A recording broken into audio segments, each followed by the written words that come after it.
எனக்கு அருமையானவர்களே, ஆண்டவராய் இயேசு கிறிஸ்துவின் இனிய நாமத்தில் மறுபடியும் உங்களுக்கு என்னுடைய வாழ்த்துக்களை தெரிவிப்பதில் மகிழ்ச்சி அடைகிறேன்.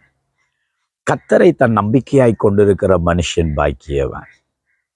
ஒரு நாளும் அவன் கால்கள் இடறுவதில்லை, அவன் தளர்ந்து போவதில்லை, அவன் சொந்து போவதும் இல்லை. நம்முடைய வாழ்க்கையில கர்த்தரே நமக்கு துணையாக இருக்கிறார், அரணாக இருக்கிறார், அடைக்கலமாக இருக்கிறார், கோட்டையாக இருக்கிறார். சங்கீதக்காரன் நிவனமான ஒரு வார்த்தையை பேசுகிறதை என் உள்ளத்தின் ஆழத்திலிருந்து நான் புரிந்து கொள்ளக்கூடியதாக இருக்கிறது. சங்கீதம் 16ஆம் சங்கீதம் 8வது வசனத்திலே சொல்லுகிறார், கர்த்தரை எப்பொழுதும் எனக்கு முன்பாக வைத்திருக்கிறேன். கர்த்தரை எனக்கு முன்பாக எப்பொழுதும் நான் நிலைநிறுத்திக் கொள்கிறேன்.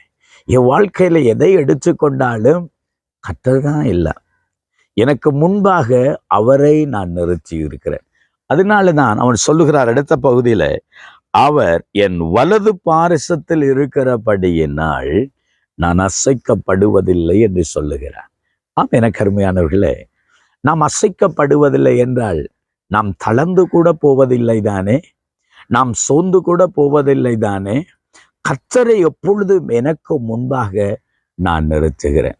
என் வாழ்க்கையில கஷ்டங்கள் வரும்போது, துன்பங்கள் வரும்போது, எங்களுடைய வாழ்க்கையில ஆபத்துகள் வரும்போது கர்த்தரை எனக்கு முன்னாக நான் நிறுத்துகிறேன். அவரை பார்த்து சொல்றேன், ஆண்டவரே எனக்கு நீங்க தான்ப்பா எல்லாம், என் வாழ்க்கைக்கு நீங்க தான் எல்லாம்.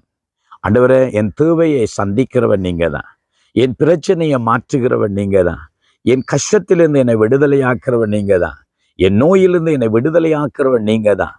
எனக்கு முன்பாக அவரை நான் நிறுத்துகிறேன். அதாவது தேவனை நாம் முதலாவதாக நம்புகிற ஒரு விடயமாய், தேவனுக்கு நான் கொடுக்கிற முதலாவது இடமாக, தேவனை சார்ந்து வாழுகிற ஒரு வாழ்க்கையாக அவரை எப்பொழுதும் எனக்கு முன்பாகவே நான் வைத்துக் கொள்கிறேன்.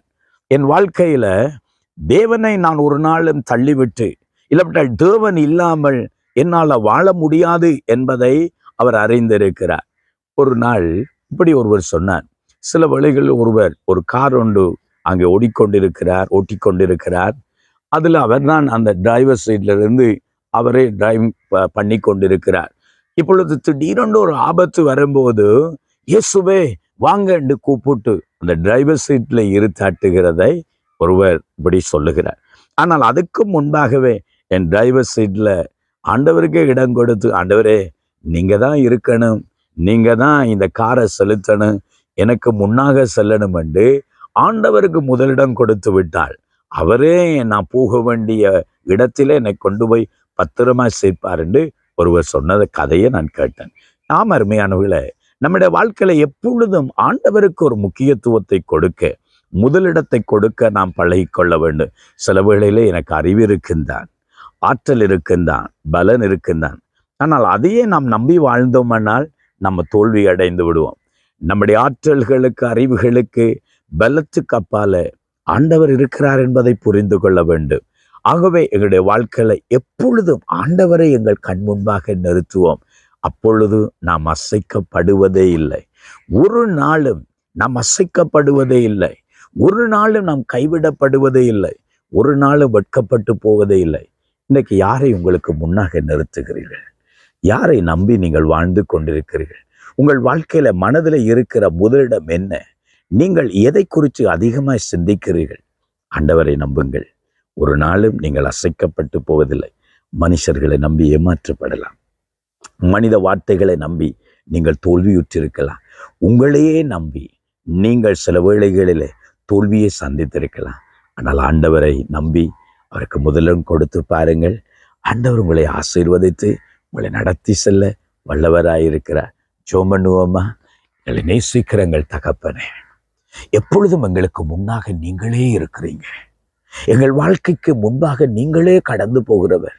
சுவாமி, உங்களுடைய பிள்ளைகளோடு இருந்து அவங்களை நடச்சுங்க. அவங்க வாழ்க்கைக்கு நீங்களே முன்பாக செல்லுங்க. யார் யார் சோர்ந்து தளர்ந்து போய் இருக்கிறார்களோ, அதறியப்பட்டு இருக்கிறார்களோ, தேவன் தாமே அவர்களோடு கொடுத்து இந்த நாளை ஆசீர்வதிக்க வேண்டும் என்று அன்பு கருத்து குழப்பு கொடுத்து இயேசுவின் நாமத்தில் ஜெபிக்கிறோம் நல்ல பிதாவே. ஆமேன், ஆமேன். கர்த்தரை உங்கள் வலது பார்ஷத்தில் அவர் இருப்பார். அவரை உங்கள் முன்பாக நிறுத்துங்கள். ஒரு நாளும் நீங்கள் அசைக்கப்படுவதில்லை. God bless you.